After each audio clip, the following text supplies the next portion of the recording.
যে আপা, এই আপা আমাদেরকে গণভবনে আমাদেরকে ঢাকায় অফার করতো, আমাদেরকে তুলে নিয়ে গিয়ে অফার করতো যে বিদেশে আমাদেরকে সেটেল করে দিবে, আমাদের হচ্ছে যা লাগবে তাই দিবে, আমাদের পরিবারকে সেটেল করে দিবে। আমরা তো আপার কথা শুনি নাই, আমরা তোর আপার কথা এগুলা শুনি নাই। আমরা চাইলে ওই সময় নেগোসিয়েশনে যাইতে পারতাম। দালালি কোনটাকে বুঝাস? তোর আপার সাথে ওই সময় আমরা দালালি করতে পারতাম, তোর আপার সাথে। যারা হচ্ছে ন্যূনতম, যাদের গণতান্ত্রিক আমি না, যারা ফেসিবাদের পক্ষের, তাদের সাথে তারা ভদ্রতা পর্যন্ত ডিজার্ভ করে না, কোন ধরনের ভদ্রতা পর্যন্ত ডিজার্ভ করে না, কোনো ভদ্রতাও না। একটা ফেসিবাদের দূষরের ন্যূনতম কোনো রাজনৈতিক অধিকার নাই। সুতরাং আজকে আপা নিধন কর্মসূচিতে আপনারা আসেন।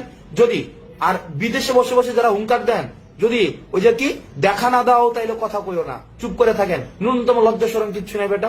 বিদেশে বসে বসে ইয়া করছিস। সাদ্দাম ইয়াতে বলতি না যে একদিন যাবে, 2 দিন যাবে, 3 দিন যাবে, সবকিছু মনে রাখা হবে। ওই বিদেশে গিয়ে পালায় মনে রাখছিস বেটা, দেশে থেকে ফেস করতি।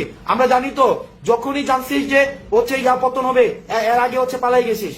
তোরা তো হচ্ছে আন্দোলন ফিক্স করতে হচ্ছে পুলিশের সাথে সমঝোতা করে, পুলিশকে আগে ফোন দিয়ে হচ্ছে সমঝোতা করতে যে আন্দোলন পুলিশ কোন জায়গায় থাকবে, তোরা কোন জায়গায় থাকবি। আমরা এগুলো জানি না, আমরা এগুলো পরে আমরা প্রত্যেকটা পোর্টফোলিও আমরা বের করেছি যে আন্দোলন আওয়ামী লীগের সময় যে আন্দোলন হতো, ওরা পুলিশের সাথে বসে বসে আন্দোলনের হচ্ছে গতিপথ নির্ধারণ করত।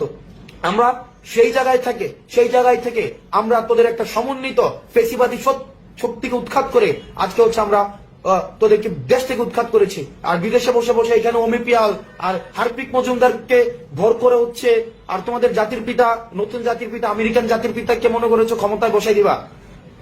আওয়ামী লীগ এমন একটা জনগণ বিবর্জিত দল, যেই জনগণ বিবর্জিত দল কখনোই দেশের মানুষকে দিয়ে ক্ষমতায় আসে নাই। ওরা ভারতকে দিয়ে ক্ষমতায় আসছে, নির্বাচনের আগে ভারতের কাছে দেশকে বিক্রি করে দিয়ে ওরা ক্ষমতায় আসছে। এখন ওরা মনে করে আমেরিকাকে দিয়ে ওরা ক্ষমতায় আসবে। তোমার আপ্পানা বলতো মাঝে মাঝে, তোমাদের আপা, যে আটলান্টিক ওই পারে না গেলে কিছু হবে না। এখন তোমরা কি আটলান্টিক ওই পারে তোমাদের আদর্শিক আব্বা বানাই দিচ্ছ, মনে করছো ট্রাম্প এসে তোমাদের ক্ষমতা দেখাই বসাই দিবে। এত সহজ না। এই দেশের মানুষ এক হয়েছে ক্ষমতার জন্য না, এই দেশের মানুষ এক হয়েছে সংস্কারের জন্য, ইতিবাচক পরিবর্তনের জন্য। যে গুম, খুন, হত্যা, নিপীড়ন, নির্যাতন এত বছর ধরে চলেছিল, সেগুলোর হচ্ছে উৎখাতের জন্য এই দেশের মানুষ আন্দোলন করেছিল। সুতরাং তোমরা আবার তোমাদের আপাকে এসে ক্ষমতায় বসাবা, যারা হচ্ছে এতদিন ধরে গুম, খুন, নির্যাতন, নিপীড়নের হচ্ছে সংস্কৃতি